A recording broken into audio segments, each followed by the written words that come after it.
of all, I think your analysis was very straight line. History doesn't run in a straight line.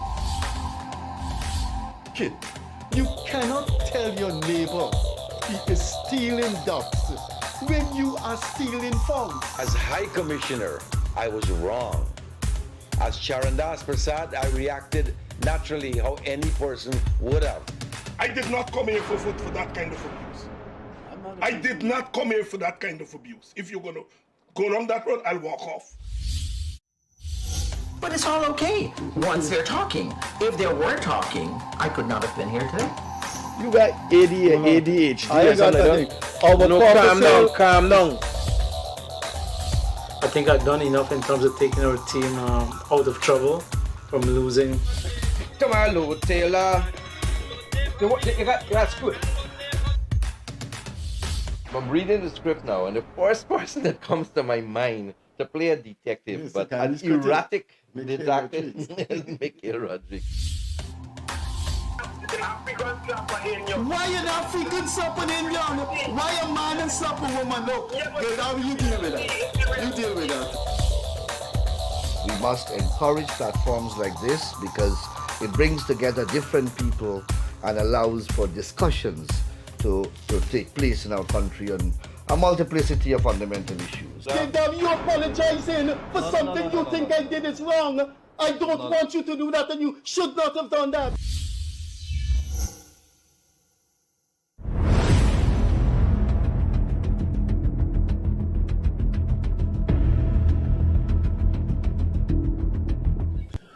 Good evening, pleasant Wednesday evening from Georgetown, Guyana, wherever you are. Good morning, good afternoon, good evening, good night. As any Guyanese would know who follow trends, occurrences, and things in Guyana, we are talking about budget. The budget, the estimates will be read on Friday coming, but the broad outline of what the budget contains is public knowledge. And so this is our third program. Friday, we had a call-in which the topic was the budget. Monday, we had opposition leader advisor, the economic advisor to the leader of the opposition, Elson Lowe, and regional economist, Dr. Desmond Thomas. This evening, we continue with perspectives on the budget from the angle of our two guests.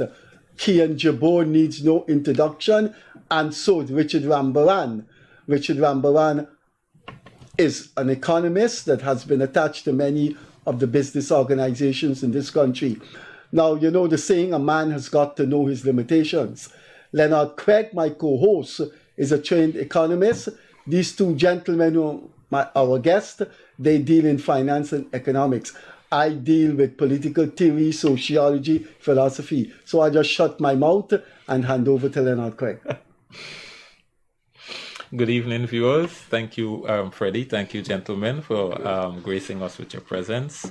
I know both of you are very, very busy guys. Kian, let's start with you. You told us that you are not here in the capacity as an ANU representative. You're here in your own capacity. Still a member of the party, just not part of the executive. Current executive. So what I'm getting at is that you do not speak for ANU. No, this is on my personal, right now in your personal capacity, right? Just wanted to get that clear, right? Good. You must have had some impressions on the budget. Just freely discuss your initial impressions of the budget. Well, thank you guys for having me. Again. But I think the first thing I need to do is I need to mimic Freddie's remarks in stating that I am not an economist. All right, so Freddie and I are on this side of the table. You guys are over there. So I said deal in finance and economics. I'm not saying you were an economist. No. I said the two men deal in finance and economics. The last time you were here, you let us know you're a businessman. Right, there you go. And I will continue to state that. So the perspective that I'm coming at will not be as obviously, in depth as you guys will be on the economic impact side of it. Obviously, that analysis, but nonetheless, I can look at it from the impact socially. all right, that I can see and that I can have my opinions on. And as a politician, right? And as somebody involved in the political arena, that's And right. the business one. Clearly, I'm coming at this from many angles.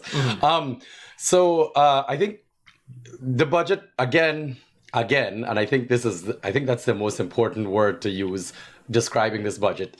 Again, because I mean, all the fanfare, all that was said in the previous budget, the 2024 budget at least, is kind of just translated, back into this budget. Biggest budget in the history of the country. Largest sectors are your infrastructure, education, and health again. The tax reviews, I think, are something that is going to be the point out that obviously, we would have liked to have seen more rather than similar to what it previously was. But I think, unfortunately for me, my general opinion of the budget is, again, I mean, I haven't seen anything too transformative. I haven't seen anything that's going to make the lives of Guyanese significantly better, unfortunately. Okay.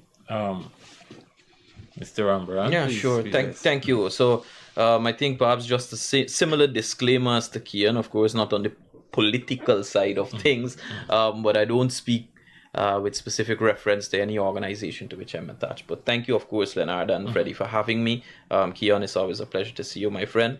So Budget 2025, I differ in my view from Kian.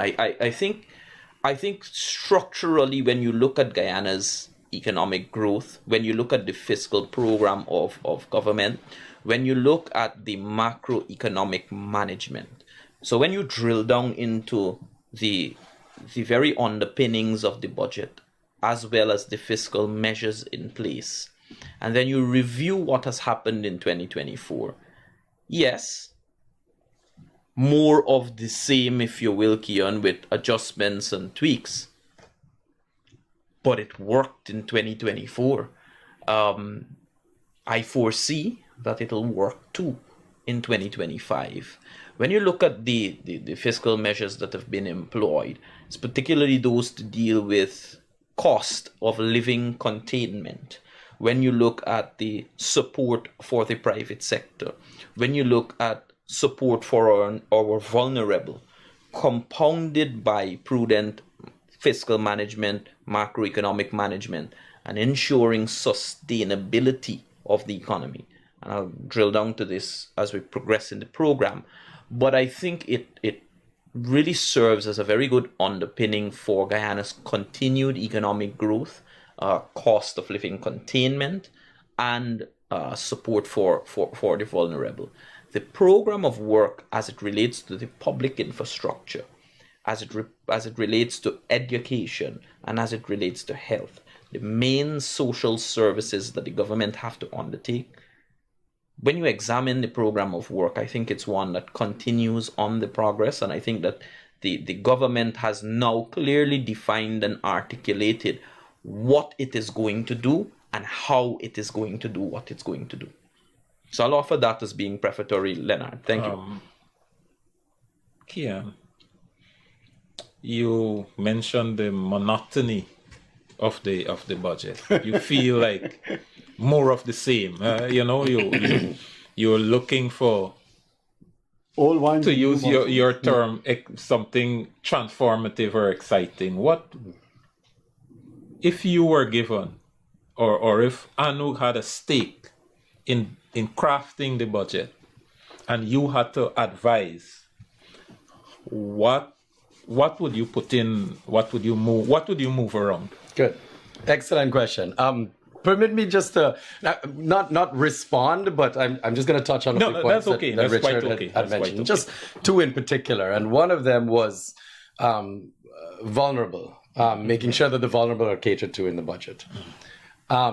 With all due respect, $5,000 more for pensioners is not really looking out for the vulnerable. Yeah.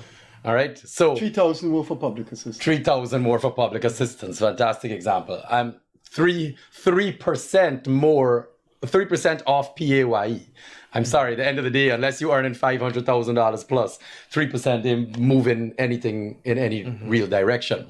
Moving a threshold from 100 to 130, again, unless you're earning significantly, well, I guess that is probably the measure that may have the largest impact. But again, we're saving what, $15,000-$20,000 to people earning $200,000 a month. And I'm sorry, at the end of the day, when we're looking out for the vulnerable in particular, I don't think enough has been done. I'm going to state that clearly in my personal opinion. All right.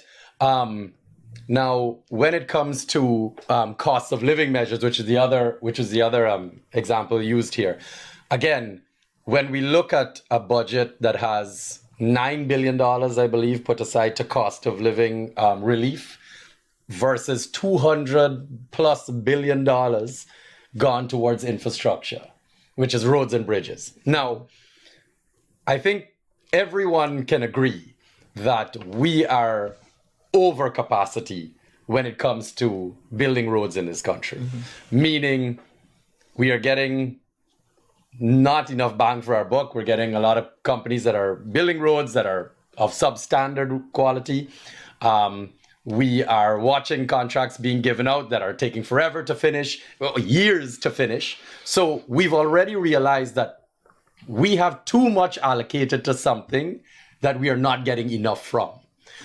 If you ask me now what I can make difference, the tweaks I can make, right off the bat, I think money from the infrastructure budget can be moved heavily towards reducing. So why I can say reducing taxes, because the argument then will come up with, how is that sustainable? What about income for the country? Now, in reality, since 2020, since this government has gone into power, the infrastructure budget has been hundreds of billions of dollars. All right? So it has been sustainable over 4 years already. So the reality is, if you have enough money to sustainably keep your infrastructure budget in the hundreds of billions, then you will have had enough money to reduce taxes sustainably over at least the 4 years that you've been in there. Now, with oil price being what it is. Now, we can argue, the conversation comes up of, well, if you're reducing taxes, what happens if oil price drops? How are we making more money? Well, there's something, for example, a good example, for example, is Gaisuco. Gaisuco, I'm sorry, twist or turn any way you want. How much was it that they put in again this year? $30-40 billion. So my numbers might be off, but we're heavy in the billions of dollars. So the reality is, again, these hundreds of millions, billions of dollars in bailouts to companies like Gaisuco is just poor management. That money can definitely be used to help the vast majority of Guyanese. And again, even more so the working class of Guyanese, raising public sector salaries, raising teacher salaries, again, dropping PAYE. NIS needs huge reforms. Another great example of what needs to be put into this budget would be NIS's revamp. I personally of the opinion that NIS is the key to ensuring as much equality as possible in this country, in making sure the most vulnerable are taken care of in this country. Why? Because NIS is the structure that's set up in order to control pensioners getting back, they control income, they monitor, they make sure people get their health benefits, etc. Now, that whole system means that they're taking a very in-depth look at everyone's salaries. So they know across the board who is making what, how much is being made, how much is being lost, who is not getting benefits. And the reality is, if that institution can be strengthened, the truth is, we can ensure that our most vulnerable is even more taken care of. And at bare minimum, it can give us the statistics necessary in order for us to realize where more money needs to be allocated. Now, again, who's unemployed? You know, it has all the structures built into the NIS system. Another area that you've asked where I can make tweaks happen is going to be financing. Now, we have the long conversation about NIS, PAYE, deductions being made, public servant salaries. Now, I'd like to speak a little bit more about the reality of how much money, how much capital is required to start a business in this country, to grow your business in this country. And the reality is not, at this point in time, the reason more small-scale businesses to medium-scale businesses are not growing in Guyana or growing as fast as they should in Guyana is access to capital. All right. So that is a main issue. When we talk about $1 million, I believe it is Small Business Bureau that gives you up to maybe $3 million without any collateral. The reality is, in this day and age, $3 million. I think they give up to 10, but I would. You sure it's up to 10? No, they actually give more. They give without collateral, fellas. Without collateral. Without collateral. Mm-hmm. Yeah, I don't know if it increased, but I think the last time I checked, sometime last year, it was 10. What you were saying it's higher than 10. Yeah, it's. Go ahead. I can stand corrected on this. I've known about up to 12 million thereabouts. But without collateral and as things evolve, I think we should check it back before we make a pronouncement. Because without collateral, I think is the key term. No, I think what the Small Business Bureau does is you go to the bank regular for a loan, and once your efficiency ratios check out, then you go to Small Business Bureau and they stand the guarantor for you. To the amount, as far as I understand, 10 million.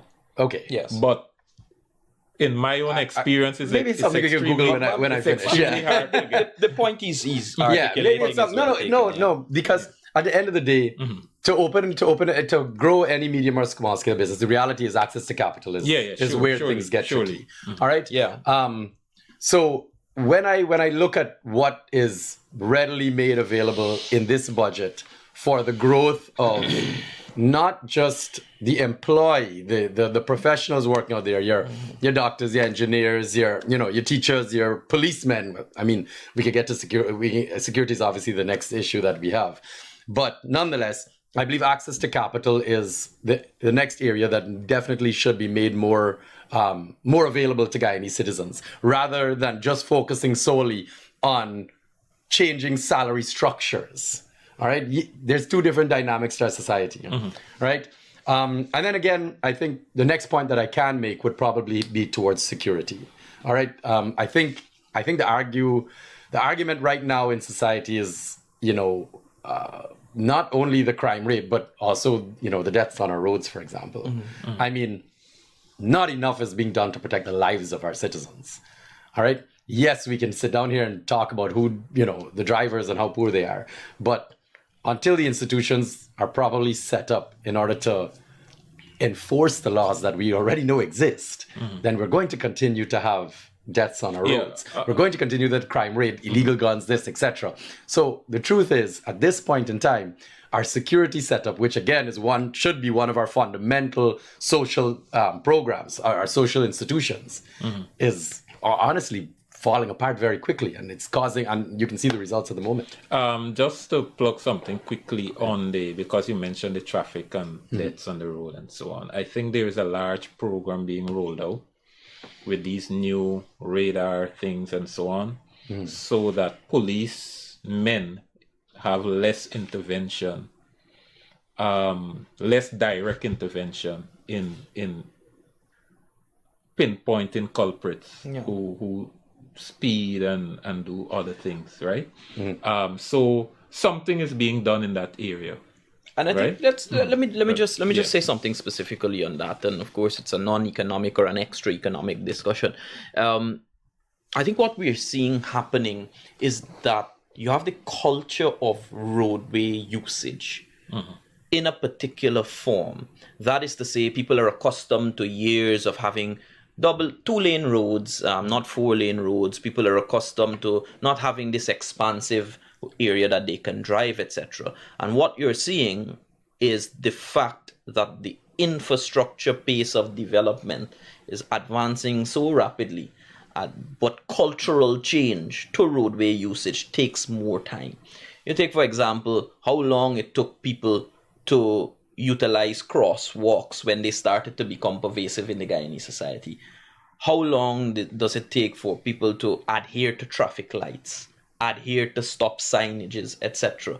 And one must remember that these are only recent developments in contemporary Guyana.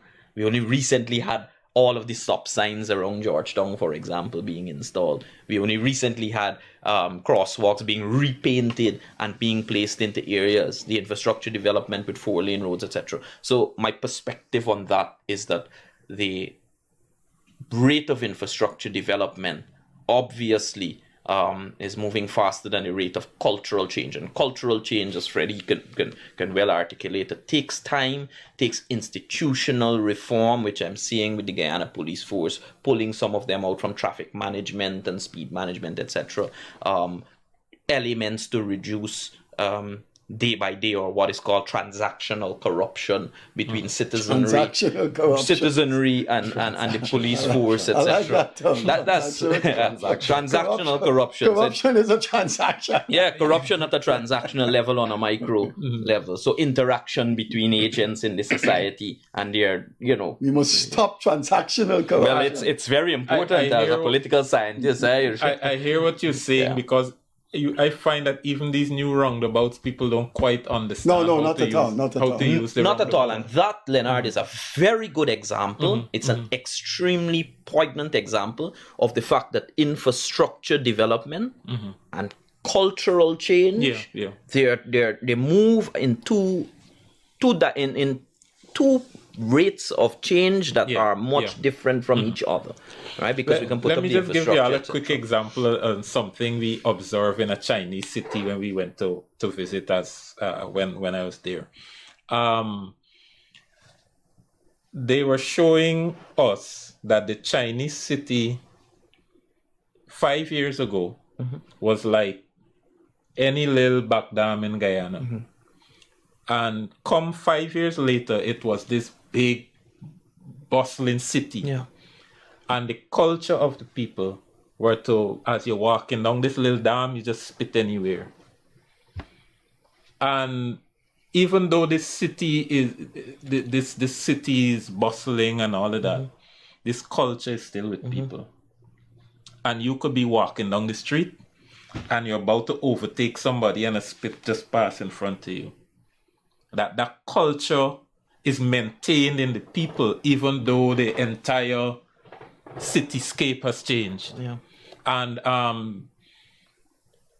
if, as a people, both government and non-governmental organizations have got to identify these things that are needed and start working on them. Because if we leave this on the government alone, some of our attitudes in using roads and all these kinds of things may never change.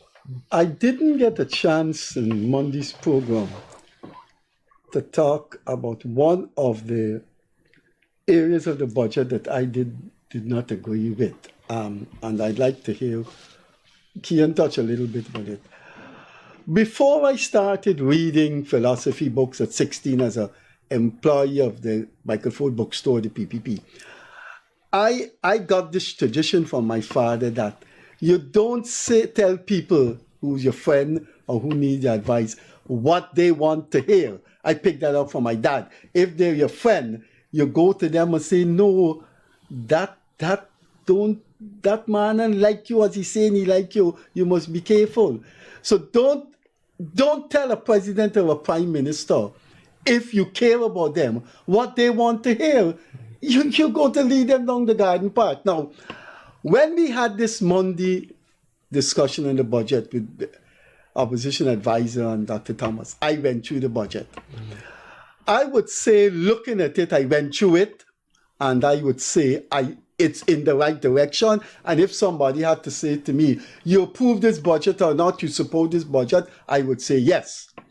But as a friend of the government and someone who admires the president deeply, I think I would like to see the changes to the 2016 budget in the area of vulnerability. When we had the 23 budget, co-host was Leonard Gildari, and Joel Bagwandin was the guest. And we said to him, man, $1,500 more for public assistance. Now, this vulnerable thing in terms of public assistance and senior citizen pension, to me, it's esoteric. It's kind of mysterious. I mean, because that's a person who needs assistance from the state. And the state, a person cannot rely on philanthropy. Philanthropy is about people. It's about a man or a woman giving money. The state belongs to you. Should the state, you look forward to the state. I cannot understand why $3,000 more for people who need it. They're vulnerable. And the pension for senior citizens increased by 5. I think that's a mysterious part of budget planning that I just don't understand. So let me give my view on this, and I think Kian alluded to elements of it. National insurance scheme, social safety nets, pensions, and the entire structure in Guyana needs to be thoroughly examined, and it needs to be examined in a manner with a view for reform. Reform on who qualifies, how you qualify, what quantums are allocated, etc. I agree with it because if one looks at the issues that we have had over the years, remember NIS acts as the main, NIS ought to act as the main government entity for assistance and for social security, etc. Everyone knows I wear a private sector association hat also. And my years in the private sector association tells me that really there is a lot to be done there.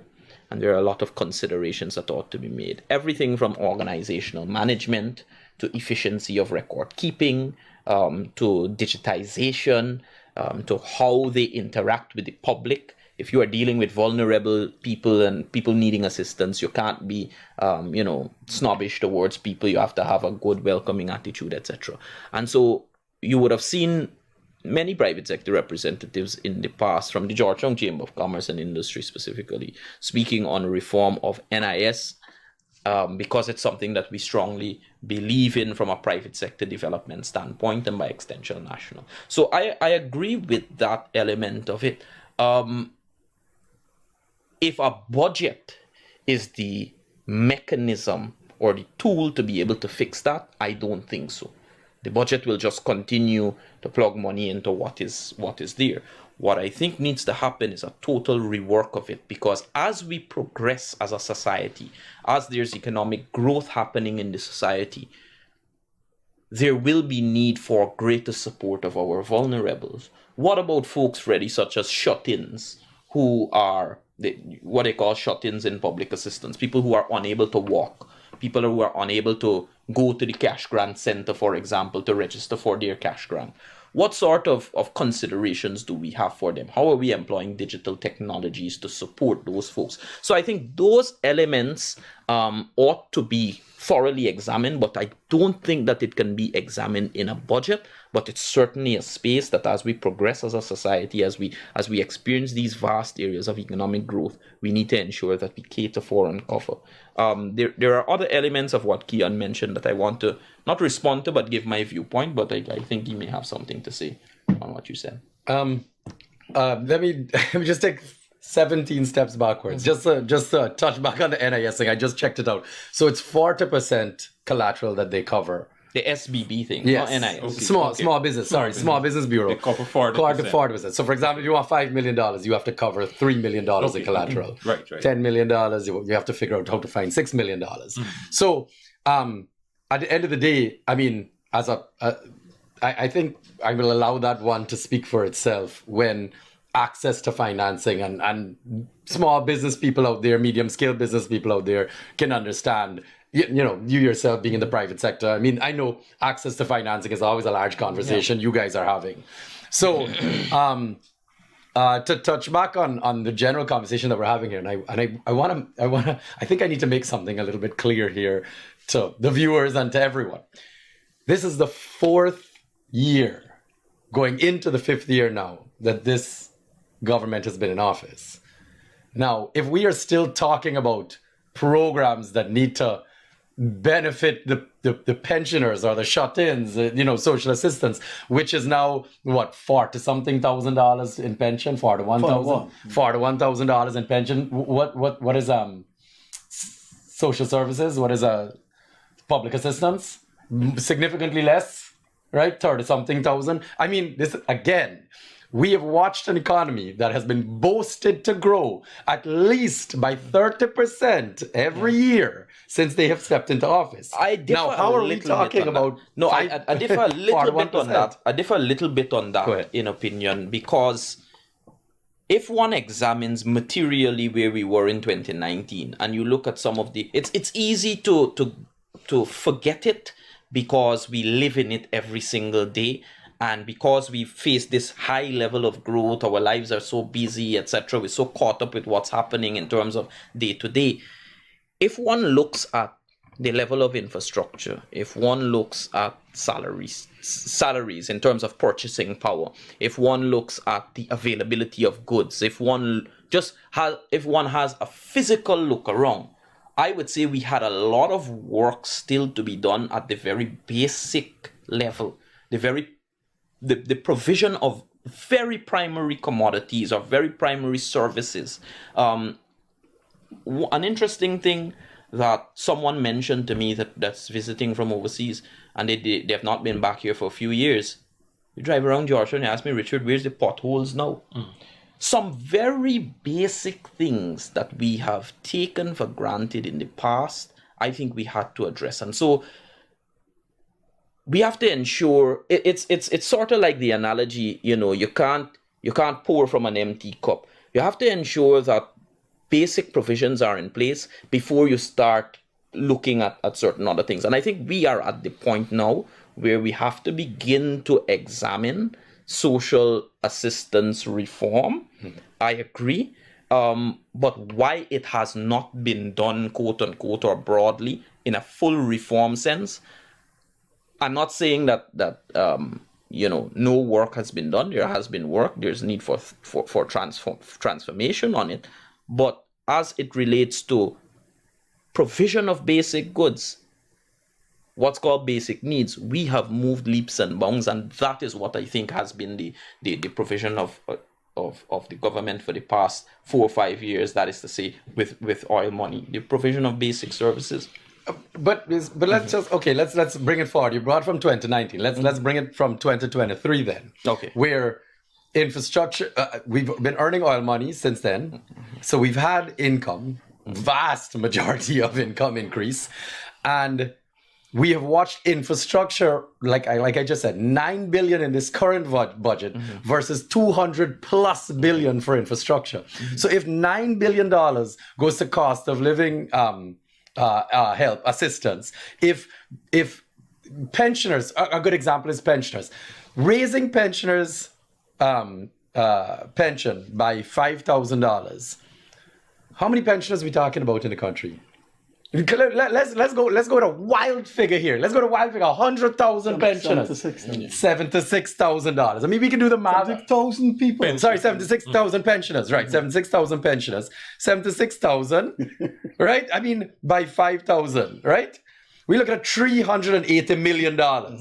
We talking about $209 billion that went to infrastructure. You're telling me right now, in this current budget and the previous budget, they had no more room to shift some numbers around for the people-centered. I think it's a mystery. It's not a mystery. It is a clear showing of the government's priorities. You can't say that this is a mystery. It's been happening for years. It's not like they did it in their previous 20 years before APNU went in. So why now? Why not now that the money is there?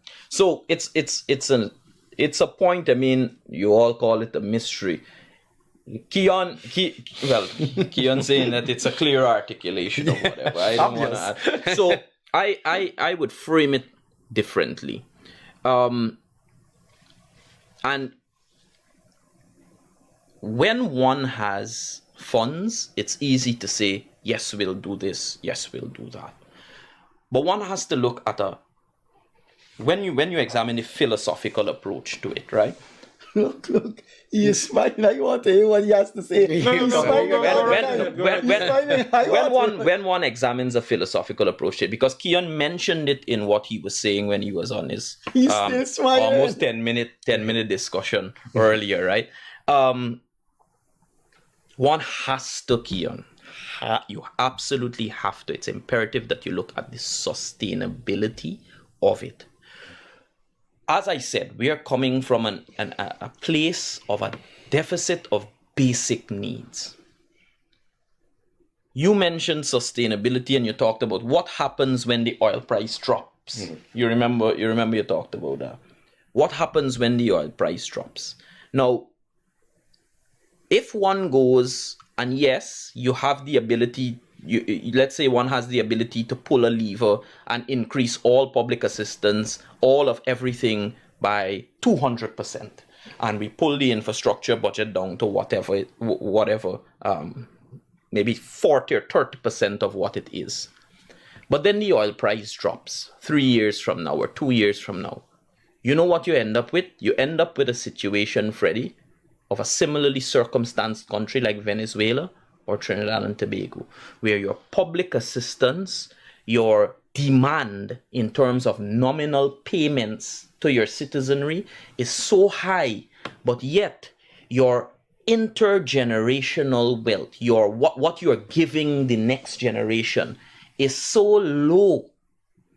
It is so low because you have not made investments into sustainable infrastructure, into what is called social overhead capital, into areas that can support economic growth, into areas that can have positive spill-off effects in the country, etc.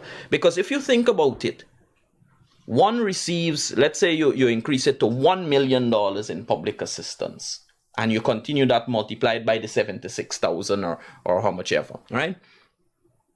But then you don't build the bridge across the Demerara River. You don't expand the 4-lane. You don't do market access roads. You don't help the small farmer in West Berbice through the agricultural development programs. You don't help your small businesses by way of this. It's all about allocation of what you have. And I think we are at the point where ensuring that intergenerational transfer of infrastructure, supporting private sector development, supporting economic growth, I think we are at that stage where it's extremely important for us to lock those in. Remember, we can talk under the sun, Leonard, about every single thing that we want to do. Even in your personal life, you can talk about it. I would like to help my aunt, my uncle, my cousin, everybody who is living in my community. I would like to help them. But I am limited by my earning capacity and I'm limited by my allocation of my funds. And so the allocation is important. But if you listen to what Kian is saying, he is not disagreeing with the fact that money must be spent on infrastructure. He's not disagreeing with the fact of public assistance. What he is talking about are adjustments and tweaks in levels. And so adjustments and tweaks in levels is a conversation that can happen. It's a conversation that one can have through dialogue, etc. But are we headed fundamentally in the right direction? I think so. Are we headed fundamentally in the right direction at the right point in time with the philosophical approach? I think so. When we make those adjustments is a matter for public discussion when we begin to change and allocate. Go ahead. I'm the host, so I appreciate that. Just a quick one, because I just like to look at it from possibly another angle here, just quickly. Mm-hmm. We talk about sustainability, and that is the key word. And no matter what I propose, it has to be sustainable. All right. So if I propose for pensioners a pension to increase, it has to be sustainable. And I agree. What if oil price crashes? Mm-hmm. Now, that's something that is always and should be on the mind of every Guyanese, especially now with Trump in, because he's promised it to happen. All right? It's one of his biggest campaign promises. Right? So the reality now is, where else will we be earning money from if oil price drops? Now, how I view this situation is, obviously, one of the largest ways a company facilitates itself, maintains itself, is through taxes. All right, a country like Guyana already has extremely high taxes. A country, not a company. A country. Okay. Sorry, You said a company, a country, yeah. It's front like all right, a country like Guyana has extremely What he's been drinking. extremely high taxes. Now, how I view a sustainable dynamic is that if you give pensioners, for example, more money. Let's say you raised pension. Let's say you doubled pension. Just throwing it out there. Let's say you doubled pension to $80,000 a month, right? So you double what you currently have there. You're looking at sorry, I would have to do the calculation, but in the tens of billions. It's important. But it's important to define which pension you're talking about. Non-contributory statutory pension. That is to say, anybody who doesn't contribute to NIS, contributes, etc. Right. They are able to obtain. You're talking about old age pension. Yeah, that is an important point. Old age pension, absolutely, because you have to define. So whether you have contributed or not, the level you have contributed or not. 6 billion. 6 billion. That's the number we're looking at. So if you were to double pension right now, 6 billion. It would come up to 6 billion Guyana dollars. If you were to double pension currently, 6 billion. I know Freddie said nothing about $6 billion is nothing compared to your 209 billion plus on infrastructure. Now, here is how I view that. That is $41,000 plus $41,000 that is going directly back into the economy. Okay, this is not money that they're sending out. Pensioners in remitting money. All right? And that's the right? So the reality that we're currently standing on, remit no more. Right, is understanding that if we want sustainability in the context of we need to make sure that we have enough money to continuously sustain all that we're spending, then rather than depending solely on oil money, the idea has to be that we are going to build our citizens to encourage more business, to encourage more spending, thus receiving more taxes, more money moving in the system. And then obviously, wouldn't that create a cycle of sustainability? That's not a cycle of sustainability. But Leonard, the point I want to agree with you on is... Who are you pointing to? Me. is not necessarily the social assistance specifically and now. Again, Richard said we have to have a discussion about what happens when and why, because we all know it needs to happen. The government has said that its program is this. Oil is not dependable, as we all agree. It's dependable, but not long-term, right, forever good. So we are getting the income, and we have suffered from poor infrastructural development. We were equal with Barbados and Trinidad and Jamaica and wherever else about 40 years ago. And today we are so far behind. 1966, we had the same level of development comparatively with Singapore, just to put it that way. Right. So we are so far behind, we have to catch up. Because, for example, that East Bank Road in 2019, for me, I prefer forego part of my salary just to drive home smoothly if I live in Diamond. I prefer... I don't think majority of the population will agree with that, though, because that's coming from a point of privilege. No, I disagree with that. No. People don't have cars. Majority of people don't have cars. Anyway, he's making a point. I'm making a point. The point I'm making... Go ahead. He said he agreed with you, so let's go ahead. Is that for to some extent, you forego a little bit of your income so that you could build out this thing, and the term the government is using every day, build it out as quickly as possible, so that we can move on to the other things. You know what's a great example, just to buttress your point? A great example to buttress his point. Ask the people who are crossing the Demerara Bridge every day. How many of them would forego 3 or 5% of their salary monthly for a new bridge and no stress on that road? Ask them. Yeah. It's typical. Whether it's bus, even if you're in a bus, Freddie, it's worse. Anyway, but what's your I'm point? coming to the point that I agree with him. That's what we're waiting for. And that is, rather than focus so heavily on social assistance, and I'm not saying it don't need attention, it needs attention and plenty. The question you ask is, if oil prices crash, how do we sustain our economy? And the answer to that is the private sector.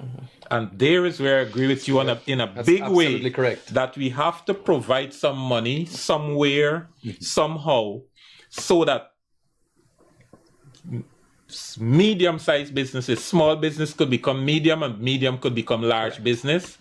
And that is what will sustain the I am economy. not an economist, but the political theorists could put a theoretical interpretation in anything in human existence. Now, you can use a political rejection to the argument about what if oil price goes down. If you're going to framework economic direction with the ubiquitous thinking that, remember, oil price could go down, then how do you spend money then? When you buy 12 helicopters for the army, when you buy 4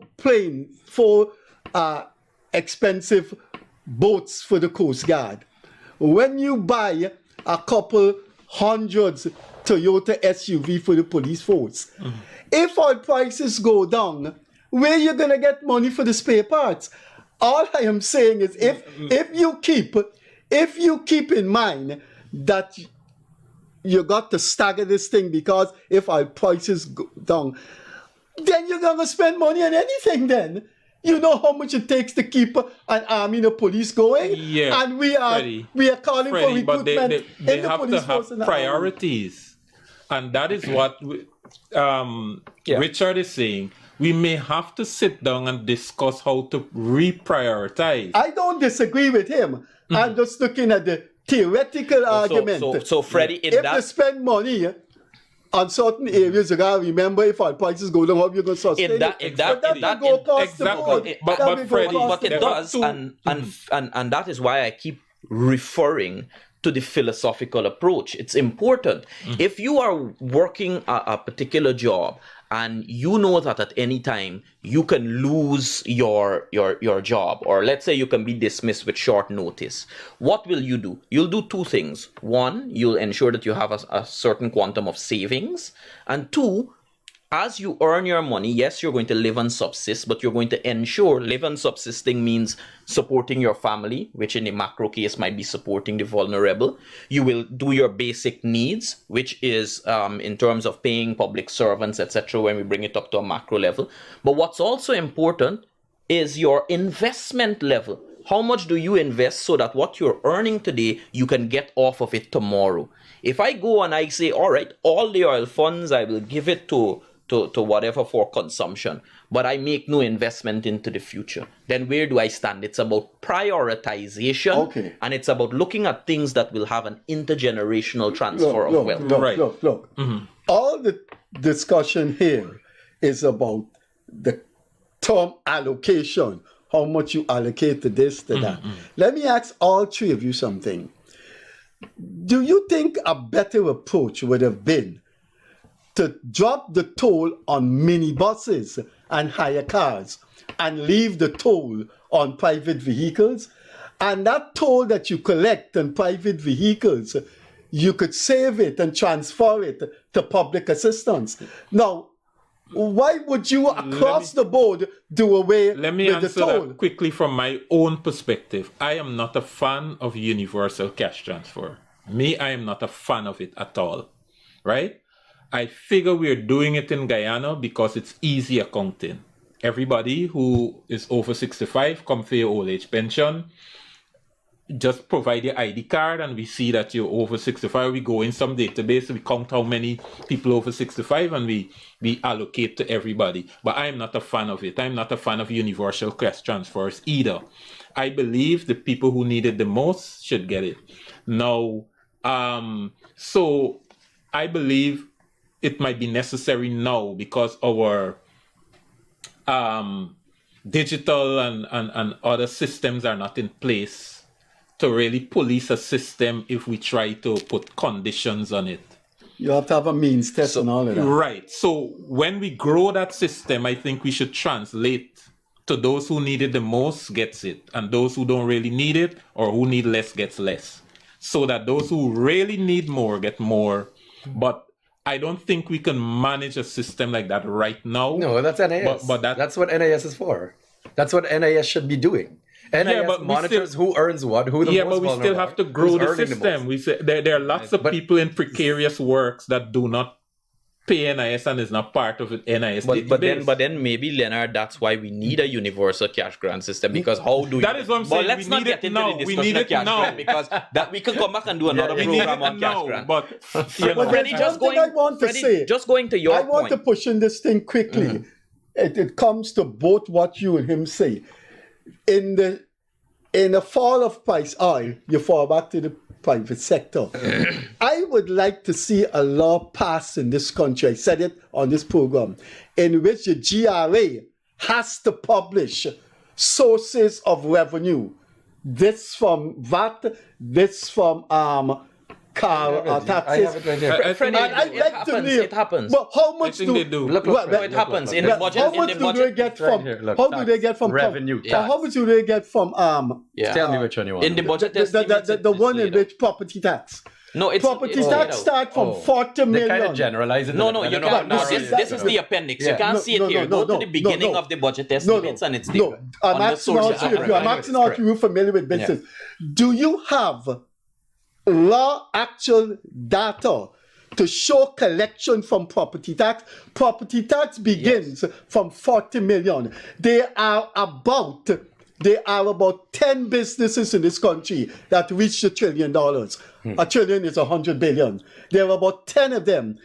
Use your calculator and find out at the rate of 40 million you have to pay property tax, how much that will go to the government. Do you know a huge oceanic gap in collecting taxes is property tax? Absolutely. Do you know? Correct. Do you know the trillionaire companies and family business you have in this country? Yeah. So take that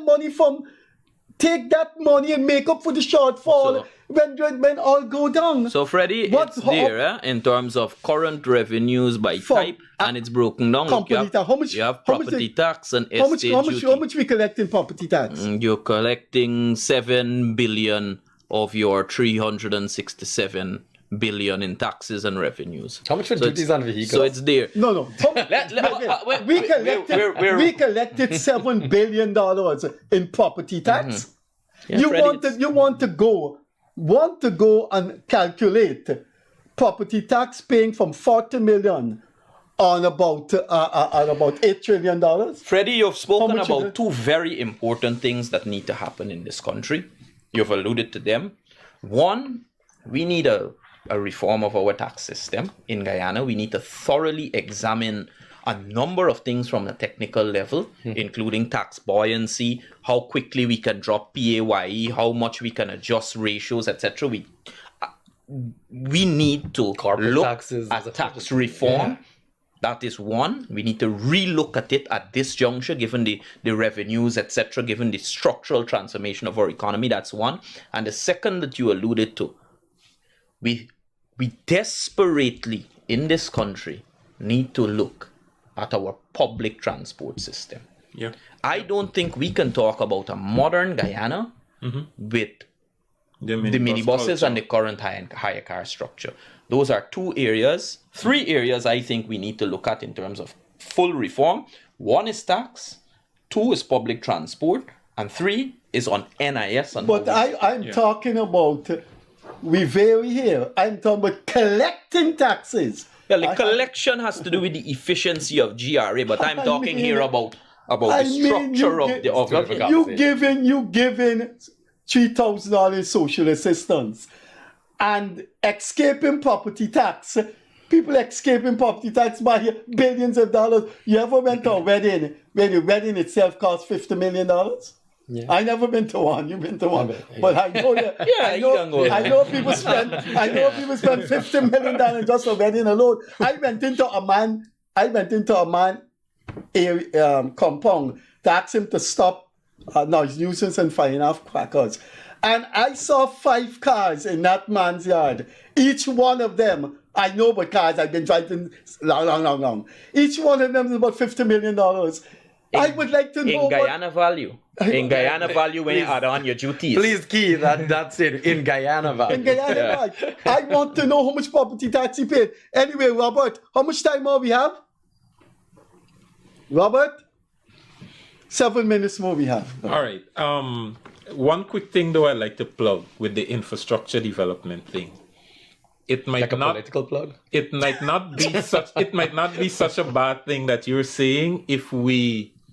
What I would like to see from this budget though, is where the infrastructure is going. Is it going, a lot of it, farm to market roads? Is it going to develop industrial areas where, production will come out of? Or is it going to leisure or whatever? Mm-hmm. So that balance I would like to see. How much of it is going to the productive sector? And that is what's important for me, because if we're talking about the term you use, intergenerational wealth or whatever to hand over to the next generation, how much of it, and Freddie's concern is you got to spend money to upkeep. How much of it we upkeeping just as fluff, and how much of it we upkeeping for production?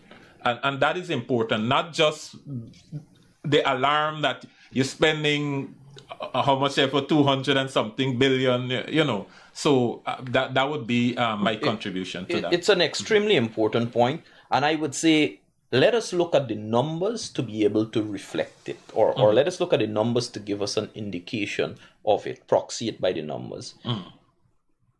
Examine the subsectors that grew last year.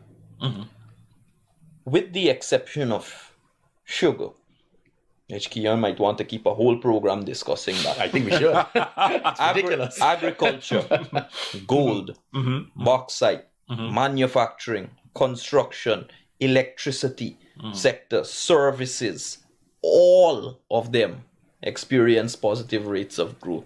So when Kian says, more of the same or whatever, it is demonstrative of a particular fact that the philosophical approach to macroeconomic management at this juncture, I think, is working.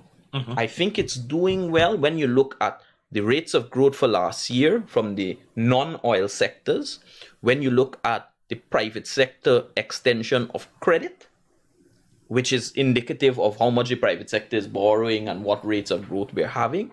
I think those numbers reflect that private sector growth, private sector development, which is the key for sustainability beyond oil.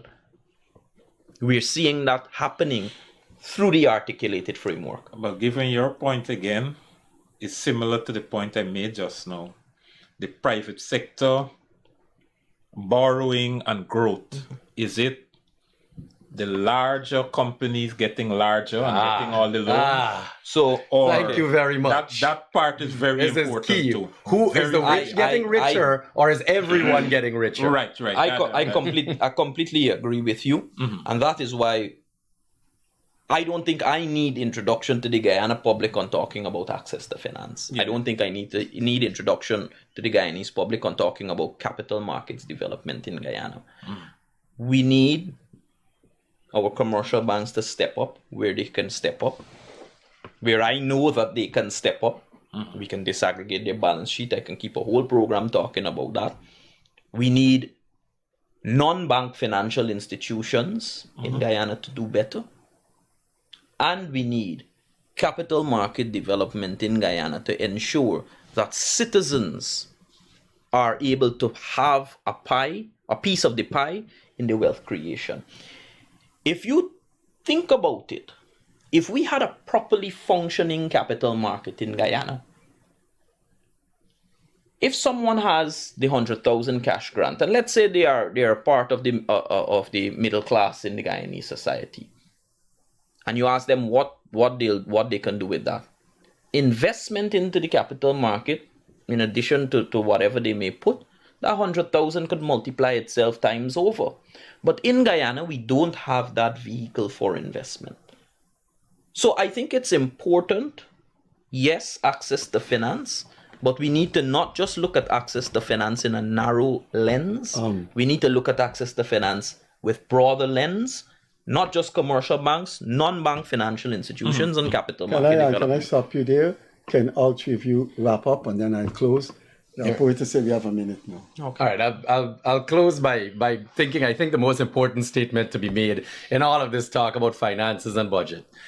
We've discussed over and over about where we could make tweaks on money being allocated and who thinks what is a priority, infrastructure versus the social dynamic. And the reality is, in my opinion, I will continue to preach it, people don't eat roads.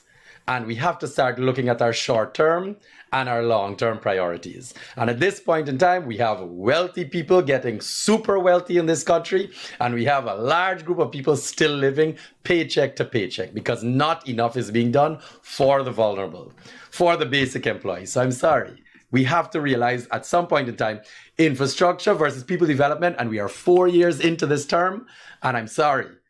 We have to realize where this government's priorities are. I would say this as my closing. I would say let us not jump on political sound bites. Let us not jump on things that may sound nice. Sustainability is the key for economic growth and is the key for ensuring long-term wealth creation for a country.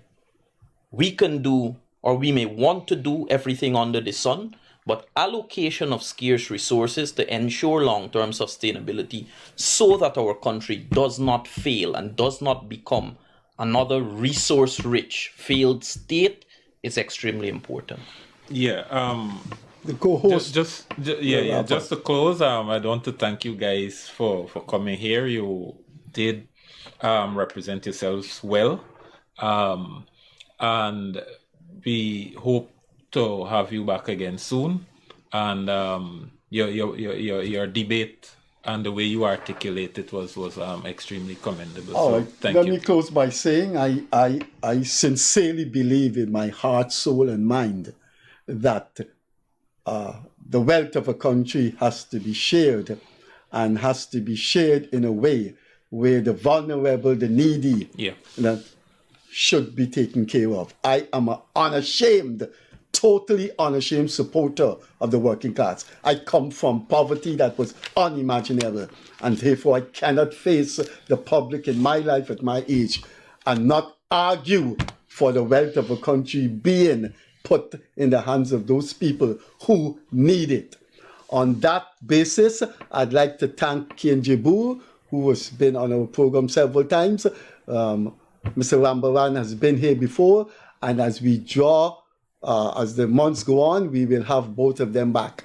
There's one thing I want to close that I was surprised about, but he was frank in admitting it, that he actually attended a wedding that cost $50 million. It's not my wedding. Champion of the working class. Don't go to the people. Champion of the working class. We will see you on Friday evening, call-in program. I don't know if anybody here wants to share the call-in with me. Leonard Craig says Seventh Adventist, he can't come on Friday. But anybody here on the panel from now on who wants to come on the call-in and face the question, they're invited. Catch you later. See you Friday evening. Bye-bye.